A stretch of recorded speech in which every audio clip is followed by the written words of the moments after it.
Artinya jika kita melihat dari segala poin tadi rasanya cukup ideal begitu untuk kemudian jaminan ketersediaan pangan baik dari sektor hulu maupun hilir. Namun pertanyaannya adalah apakah kemudian langkah ini mampu mengantisipasi krisis pangan maupun lonjakan harga yang terus menghantui Indonesia hingga akhir tahun bahkan di tahun 2023 nanti.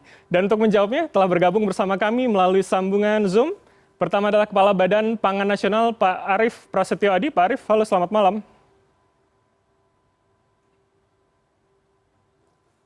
Pak Arief, sudah mendengar suara saya Pak Arief?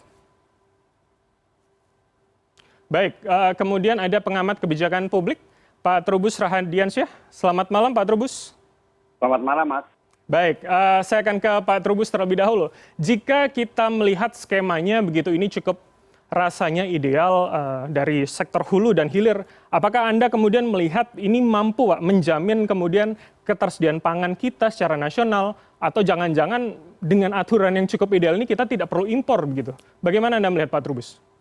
Iya, menurut saya sebenarnya kalau aturan ini memang bisa diimplementasikan secara menyeluruh gitu, secara baik, maka otomatis kita tidak impor. Hanya persoalannya kan selama ini kita tidak hanya persoalan di ketersediaan kan, tapi persoalannya ada di tata kelola juga gitu. Selama ini tata kelola jadi masalah. Nah itu yang menurut saya apa yang sudah ideal ini dalam prakteknya mestinya itu akan banyak hambatan gitu loh. Dan itu persoalan di situ. Yang lainnya adalah menurut saya di dalam persediaan pangan terutama untuk dalam keluarnya Perpres ini kan sebenarnya persoalannya ada pada rakortas itu sendiri, di mana untuk penetapan maupun penyalurannya itu ditentukan oleh rakortas itu sesuai dengan pasal 4 ayat 2 dan pasal 11 ayat 6 di situ disebutkan. Nah persoalannya kalau rakortas selama ini kan tarik menarik istilah di situ ego sektoralnya sangat tinggi, terutama Kementerian Perdagangan, Kementerian Pertanian. Nah di dalam menentukan itu apakah kemudian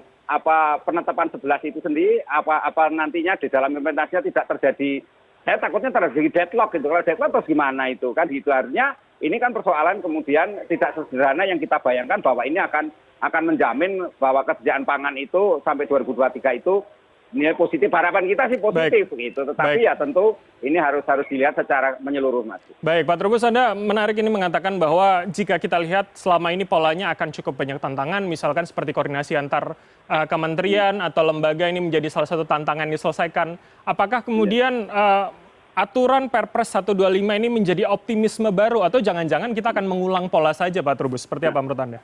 Iya, ada dua hal ya, paling tidak memang harapannya kita optimis, tetapi saya khawatir ini selama ini kan misalnya kayak Bulog ataupun Bulog itu hanya diminta untuk menyerap ini kan beras pokoknya pangan dari petani lah saya gitu.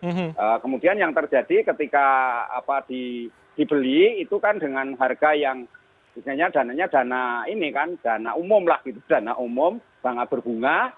Nah kemudian setelah disimpan dalam gudang kan kemudian dikeluarkan di pasar itu sudah dalam posisi sudah menurun kualitasnya. Di satu sisi kan sekarang sudah ada istilahnya, dulu kan ada Bulog Raskin, Rastra gitu ya, sekarang kan sudah nggak ada itu. Jadi semuanya Bulog ini sudah tidak punya kewenangan untuk menyalurkan gitu. Jadi menurut saya ini harus dikembalikan, jangan sampai nanti Bulog maupun Bappenas itu tidak punya kewenangan untuk menyalurkan. Tapi hanya pada tataran penetapan saja, tapi penyalurannya tidak diberi kewenangan, itu menurut saya menjadi masalah Pak.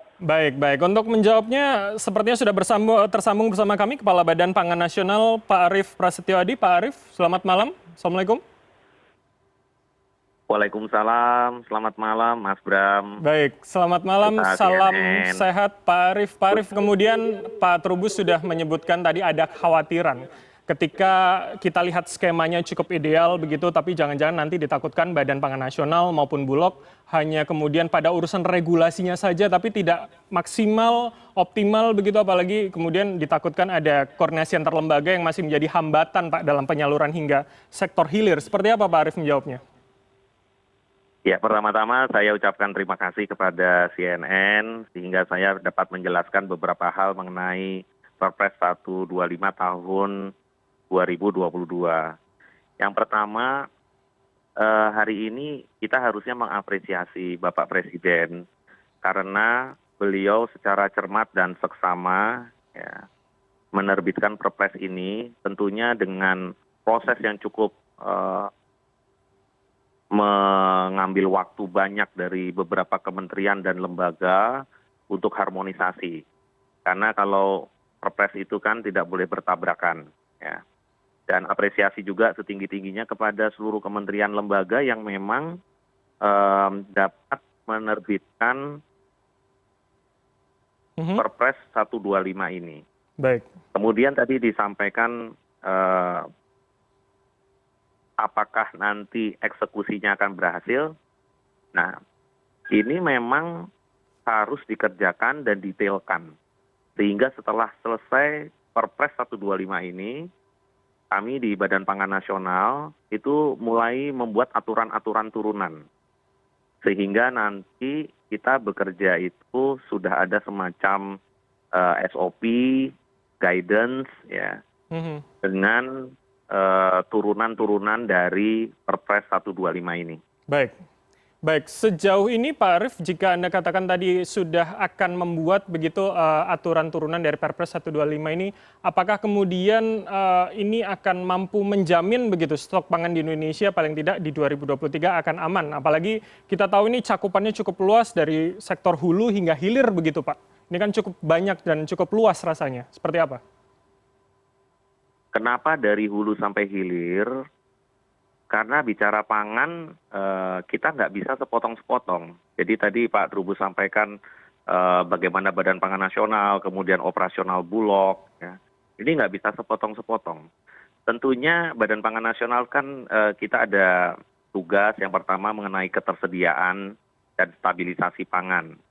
Nah, ketersediaan ini artinya bukan produksi ya. Ketersediaan itu berapa jumlah yang kita miliki stoknya ya, untuk nasional, dari tentunya ending balance tahun lalu berapa yang tersisa, kemudian berapa prognosis atau perkiraan produksi dari teman-teman Kementan, kemudian digabungkan dengan kalau produk-produk yang ketersediaannya ada dari pengadaannya dari luar, yaitu nanti ada Kementerian Perdagangan, ada Inatrade.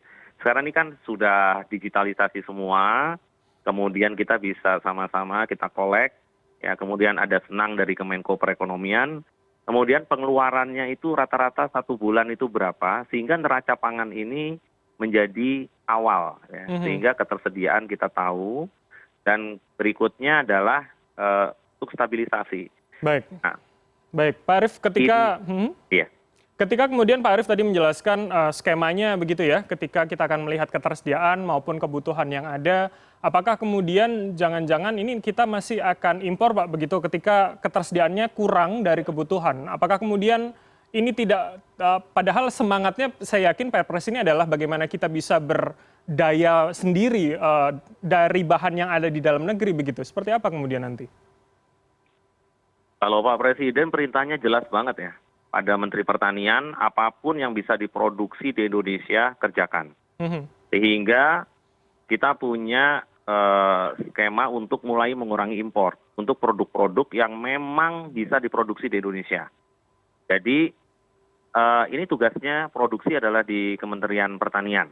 Ya, nanti mungkin secara terpisah bisa dijelaskan.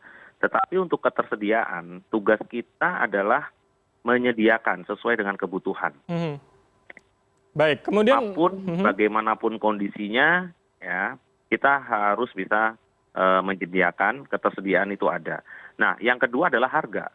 Karena Pak Presiden itu memerintahkan kita semua, mulai dari menteri, kepala lembaga, khusus untuk pangan aja setiap minggu kami bertemu Pak Presiden gitu ya. Untuk beliau itu sangat detail. Nggak cuma sekarang ngerti makro mikro, tetapi mesti didetailkan. Selalu disampaikan begitu. Baik. Jadi kita ini sekarang bicara soal neraca, bicara soal ketersediaan, projection 1, 2, 3 bulan ke depan itu kita sudah tahu. Jadi kemarin yang sempat ramai misalnya ketersediaan kedelai 7 hari. Bukan, itu teman-teman media salah kutip. Jadi Januari sampai dengan November ya itu ada prognosanya dan kita sudah siapkan. Baik. Kemudian sisa 7 hari. Artinya kalau wawancara itu tanggal 25, masih ada sampai tanggal 30 Oktober, kemudian November 30 hari, selesai itu masih ada 7 hari stock days gitu. Jadi sedemikian kita mengingatkan bahwa ini loh ya, kalau stoknya tidak lebih dari 2 bulan atau 1,5 bulan, artinya apa yang akan kita kerjakan. Kemudian kami undang beberapa importir, diskusi, ternyata begini penjelasannya misalnya ya. Jadi penjelasannya adalah karena currency rate hari ini sudah 15.600, 15.500, kalau kita nyetok bisa jadi nanti turun ke 15.2, 15.1, nah itu ada selisih rupiah gitu ya di situ. Itu dari currency. Kemudian fluktuasi harga yang ada di negara asal, di country origin, itu juga menjadi pertimbangan. Tetapi nanti kalau kita sudah punya cadangan pangan yang ada di BUMN pangan, kita akan lock. Ya.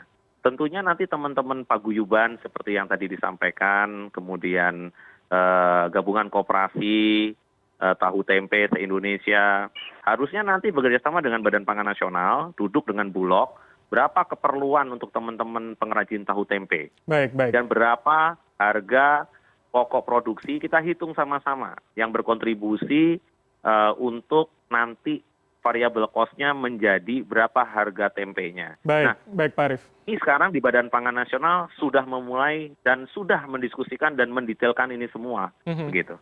Baik, Pak Arief, ini juga menarik ketika Anda bicara soal data tadi. Ini kemudian permasalahan kita sebenarnya tidak hanya pada sektor pangan, namun banyak sektor lainnya adalah soal data dan juga pencatatan begitu. Rasanya sering terjadi perbedaan apa yang kemudian dipegang oleh pemerintah, oleh otoritas, dan juga apa yang kondisi di lapangan. Bagaimana kemudian nanti yang dilakukan oleh Badan Pangan Nasional tentunya menjamin apa ya data yang dipegang itu sama dengan di lapangan. Bagaimana kemudian intervensinya nanti ketika ternyata mekanisme pasar lebih berdaya daripada yang diatur atau diharapkan dari Perpres 125 ini kemudian, Pak Arief. Tadi sore kami undang mulai pagi 514 kepala dinas urusan pangan se-Indonesia di Bogor Convention Center. Kemudian dalam kesempatan itu kami bicara mengenai koordinasi sampai dengan akhir tahun, juga rencana 2023. Ya.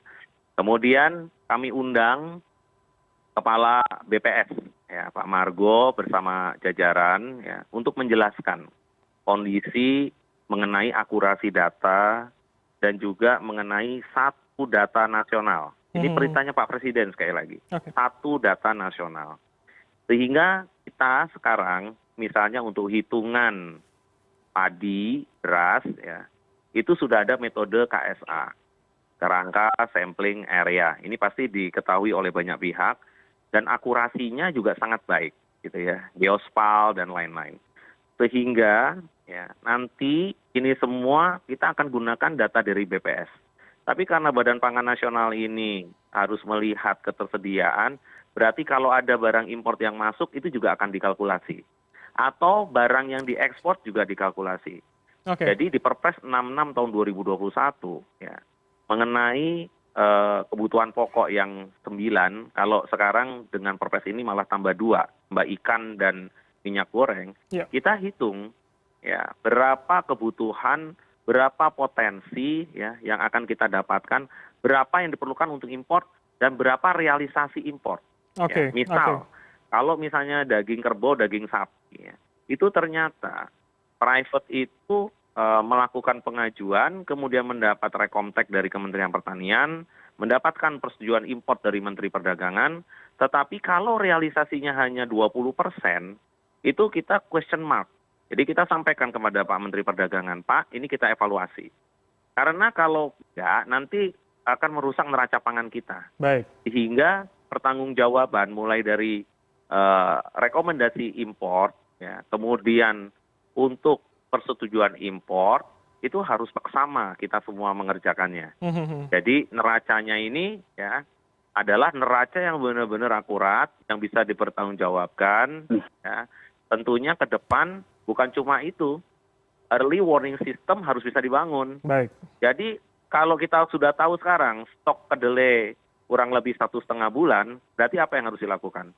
Berarti kita harus mempercepat untuk kedatangannya. Baik, Pak Arief. Sambil kita menunggu. Yang nomor satu itu adalah produksi dalam negeri. Pokoknya semua yang nomor satu adalah produksi dalam negeri. Baik, Tetapi pada saat produksi dalam negeri itu memang belum mencukupi untuk ketersediaannya, oke, kita ambil alternatif untuk impor. Walaupun ada lagi satu deputi di Badan Pangan Nasional yang urusannya adalah penganekaragaman konsumsi dan keamanan Baik, Pak pangan. Arief, saya Jadi sudah bisa mendapatkan poin Anda. Konsumsi ini juga salah satu alternatif gitu ya Baik. untuk produk-produk yang tergantung dengan impor. Baik. Demikian Mas Bram. Baik, Pak Arief, saya akan menanyakan kepada Pak Trubus, tadi dikatakan kemudian akurasi dari BPS, optimisme terhadap kemudian perhitungan soal ketersediaan maupun kebutuhan yang juga akan memungkinkan dikoordinasi dengan banyak pihak misalkan untuk impor atau tidak, tapi prioritasnya dalam negeri. Anda melihatnya seperti apa kemudian Pak Trubus? Iya, kalau memang nanti ketersediaan di domestik itu memadai, tentu kan tidak perlu impor, idealnya seperti itu. Tapi saya khawatir nanti ada tetap saja munculnya impor gitu loh, tetap saja impor. Nah, biasanya selama ini kan selalu di situ muncul namanya potensi korupsi kan, menentukan misalnya izin kuotanya berapa, misalnya jumlah volumenya berapa. Ini kan selalu muncul di situ. Nah, karena itu menurut saya kalau domestik ini kan persoalannya adalah bagaimana kemudian tingkat harga di petani itu sesuai harapan petani gitu. Jangan kemudian pada saat kualitasnya nggak memenuhi standar, taruhlah kemudian harganya diturunkan. Lah ini yang jadi masalah kan. Artinya konsistensi dari kebijakan itu yang harusnya tetap dikedepankan gitu. Sehingga ini kan persoalannya pada bagaimana kita membangun public trust kan gitu. Persoalan bagaimana kemudian ketika Bappenas maupun dalam ini Bulog melaksanakan penugasan dari Perpres itu, Perpres 125 itu kemudian masyarakat melihat bahwa ini ada kesungguhan atau keseriusan sehingga tidak terjadi kelangkaan. Tapi kalau kemudian pada akhirnya terjadi kelangkaan kan berarti ujung-ujungnya impor lagi. Nah, kalau impor berarti di sini persoalan tata kelola kan, ya, tidak sederhana soal harga gitu, tapi juga tata kelolanya. Apa yang disampaikan Pak Arief memang kita harapannya positif sekali, artinya kita sangat optimis bahwa ke depan ada perubahan-perubahan yang sangat signifikan setidaknya kalau koordinasi ini berjalan optimal gitu loh Mas. Baik, itu. Pak Trubus, ini menarik kemudian Anda tadi menyebutkan ada kekhawatiran ketika misalkan kita bicara stok dalam negeri cabai misalkan tidak sesuai dengan standar tentukan, maka harga akan diturunkan, maka kemudian akan ditutupi dengan impor. Ini kan artinya kemudian masalah data. Apakah menurut Anda ini kemudian akan menjadi tantangan tambahan tentunya untuk kemudian kita menyamakan data walaupun tadi diklaim akurasi dari BPS begitu ya. Anda melihatnya seperti apa Pak Trubus?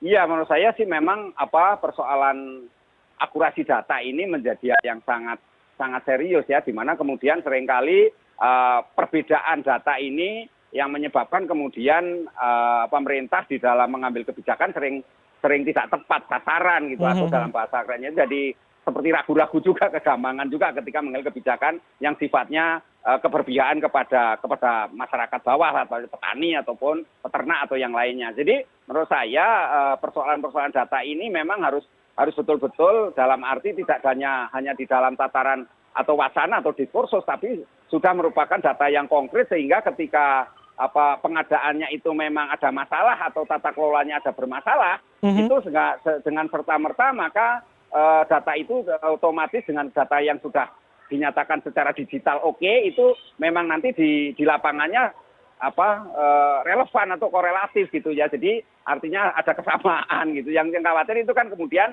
ketika kebutuhannya tinggi di masyarakat, apalagi sekarang karena kebutuhan masyarakat yang tinggi, situasi yang memang membutuhkan intervensi pemerintah.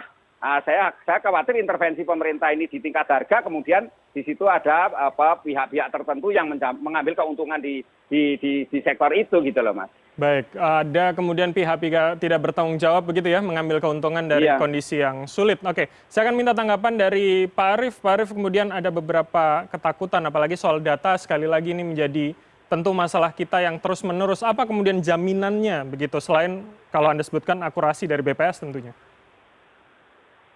Ya, apa yang disampaikan Pak Trubus itu benar. Jadi mengenai akurasi data, jadi integritas itu bukan hanya orang tidak korupsi, tapi memberikan informasi markup ya mengenai kondisi stok dan lain-lain, itu juga integritas. Ya, jadi ini yang harus kita rubah. Seandainya ada ego sektoral, ya, ini yang harus kita rubah bersama-sama. Dan Badan Pangan Nasional ini nggak bisa sendiri. Jadi waktu dilantik Pak Presiden tanggal 21 Februari 2022, pertama yang saya sampaikan adalah kita harus berkolaborasi antara seluruh kementerian, lembaga, asosiasi-asosiasi seluruhnya di bidang pangan, BUMN, BUMD, semua termasuk pedagang pasar harus bersama kita. Kemudian tadi disebutkan sama Pak Trubus, petaninya tuh males enggak nandur. Iya, kalau harganya tuh di bawah, besok-besok udah petani udah nggak mau nanem, gitu ya. Sehingga ini Badan Pangan Nasional tuh bergerak cepat. Kami sudah terbitkan peraturan Badan Pangan mengenai HAP untuk produk jagung, ayam, dan telur. Ya, itu satu paket. Karena harga ayam, harga telur itu sangat tergantung dengan pakan. Pakannya untuk telur itu, ayam petelur adalah 50% lebih itu jagung. Baik. Sehingga kita harus mensecure jagung dari sentra-sentra produksi. Hitungannya jagung ini kurang lebih kebutuhannya 10 juta ton. 10 juta ton itu, 8 jutanya itu masuk ke feed mill, yang 2 juta adalah ke peternak mandiri. Sehingga peternak mandiri ini harus bersama Badan Pangan Nasional, jadi asosiasi ada Pinsar dan lain-lain, itu bersama kita. Baik. Ya. Berapa kebutuhannya? Kalau sekarang kita sudah tahu nih, kan pattern nggak berubah. Akhir tahun ini harga jagung pastinya akan meningkat. Sehingga kita siapkan gitu ya. Sama-sama berapa kebutuhan peternak Blitar, berapa Kendal, ya, berapa Ciamis. Kemudian kita blok stoknya, dan Bulog sekarang sudah mulai punya CDC, ya, corn dryer. Itu nanti bisa kita gunakan. Baik. Kemudian sentra-sentra produksi, ya, peta panennya itu kalau jagung kita bicara mulai dari NTB itu ya, di atas Dompu, Sumbawa, Bima, Dompu, Sumbawa, ya itu sumbernya. Baik, hingga sampai kita tuh pada diskusi misalnya bagaimana dermaganya, bagaimana, memang ini pekerjaan yang harus diurai satu persatu dan didetailkan. Dan saya rasa untuk harga acuan pembelian, misalnya di NTB ya, untuk kadar air jagung 14%, 15% KA-nya, itu harganya 4.200. Kita sepakat. Baik. Karena biaya produksinya kita hitung misalnya 1.900 sampai 2.000 rupiah. Kemudian nanti di tingkat peternaknya 5.000. Kemudian nanti di farm gate harga telurnya itu sudah kita sama-sama sepakati 22 sampai 24.000. Harga di end customer 27.000. Ini mengalami apa ya, diskusi yang panjang ya, tetapi melibatkan seluruh stakeholders. Baik, Pak Arief, ini harapan kemudian kita untuk semua produk. Baik. Ya. Pak Arief, ini kemudian ketika Anda menjelaskan memang prosesnya cukup panjang, tantangannya cukup besar, apalagi hulu ke hilir begitu ya. Tapi tadi juga kemudian di awal sedikit Anda singgung bahwa kemudian ada potensi ekosektoral, potensi maladministrasi. Bagaimana kemudian Badan Pangan Nasional sebagai yang mengkoordinasikan semua ini menjamin tidak akan ada masalah? Karena ketika hari ini kita bicara pemerintah akan bisa mengatur hulu ke hilir dari 11 komoditas ini, kan akan cukup berbahaya ketika terjadi sesuatu hal begitu. Tidak akan ada jaminan lainnya. Apa kemudian jaminannya ini akan berjalan lancar begitu tanpa ada potensi-potensi negatif yang kemudian sudah kita bahas tadi, Pak Arief? Iya, jadi ini yang namanya sekali lagi integritas tadi gitu ya. Kita nggak boleh menyampaikan data yang salah. Ya. Kemudian transparansi. Masukkan aja semuanya dalam platform digital, semua orang bisa melihat. Kalau misalnya kita memproyeksikan berapa kita akan mulai mengurangi import kedelai, kan kelihatan. Baik. Kebutuhan 1 tahun 3 juta, kemudian sekarang produksinya misalnya 250.000 ton. Kemudian untuk menjadi misalnya ke 300.000, ke 500.000, itu kan harusnya ada petanya gitu ya. Karena perintahnya Pak Presiden sangat jelas bahwa Kementerian Pertanian diminta untuk menanam gitu ya. Sehingga kita ini dalam menghitung, memproyeksikan tentunya ketersediaan tadi ya ikut dari teman-teman dari Kementan misalnya mau mulai dari berapa. Sehingga transparansi ini akan menjadi penting. Dan itu kalau terrecord dalam digital kan kelihatan. Baik. Bisa dikawal seluruh pihak begitu ya Pak Arief ya? Di kementerian dan lembaga itu bisa kita pertanggungjawabkan kepada publik. Baik. Jadi, Pak Trubus itu benar, karena selama ini ada semacam harapan yang tinggi kepada Badan Pangan Nasional ya dalam menyiapkan ini semua. Baik, baik. Insya Allah di Badan Pangan Nasional akan amanah untuk kerjakan ini semua, Mas Bram. Baik, saya terakhir ke Pak Trubus ketika tadi sudah dijelaskan kemudian jaminan-jaminannya, apakah kemudian Anda melihatnya optimis juga begitu? Ketika potensi maladministrasi masih ada, korupsi ada, kemudian pemerintah menjadi seakan quote-unquote pemain tunggal begitu dalam 11 komoditas ini, apakah akan berjalan sesuai dengan harapan Perpres tadi kemudian Pak Trubus? Terakhir. Iya, menurut saya ini belum bisa dikatakan optimis terlalu berlebihan ya. Tapi memang kita harapan, namanya publik kan berharap. Tetapi kalau kita lihat nanti bagaimana kemudian Bappenas ini sebagai lembaga satu-satunya yang menentukan persoalan tidak saja kebijakan, tapi juga nanti harapannya sampai ke penyaluran, maka persoalannya akan menjadi clear dan jelas manakala kemudian publik merasa yakin gitu, merasa percaya bahwa apa yang dilakukan oleh Bappenas ini memberi harapan baru. Memang keluarnya Perpres 66 itu harapan publik sangat luar biasa ya terhadap bagaimana pemerintah peduli. Nah, persoalannya kemudian bagaimana nanti pengelolaan yang terkait dengan swasta, kan ini kan juga harus diperhatikan. Belum lagi nanti produsen tidak hanya domestik, Mas, ini produsen yang dari luar juga ini kan bersaing kan itu. Nah, kalau misalnya yang dari luar lebih efisien, harganya lebih murah lagi lah. Apakah kita akan tetap berkekeh dengan harga yang katakanlah misalnya lebih tinggi atau kalah kompetitif? Gitu, kalah kompetisi lah. Ini kan berbahaya. Karena kemudian publik akan melihat bahwa pemerintah nanti memainkan harga pada tataran di mana kemudian tidak lagi harga pasar, tapi hanya menentukan harga ada eceran atas dan harga eceran bawah. Itu terjadi pada kasus minyak goreng yang lalu, Mas. Ada ujung-ujungnya kepada publik yang dirugikan gitu loh, Mas. Baik. Menurut saya itu. Baik, tentu tantangannya banyak. Harapan Pak Trubus tadi bukan hanya pemerintah menentukan batas atas dan batas bawah, tapi juga ikut mengendalikan tidak hanya ketersediaan, tapi harga yang kemudian terjangkau oleh masyarakat. Terima kasih atas waktu Anda, pengamat kebijakan publik Trubus Rahadiansyah dan juga Kepala Badan Pangan Nasional Arief Prasetyo Adi telah bergabung bersama kami di CNN Indonesia Prime News. Selamat malam, salam sehat selalu Bapak-Bapak. Selamat malam, Assalamualaikum, terima kasih.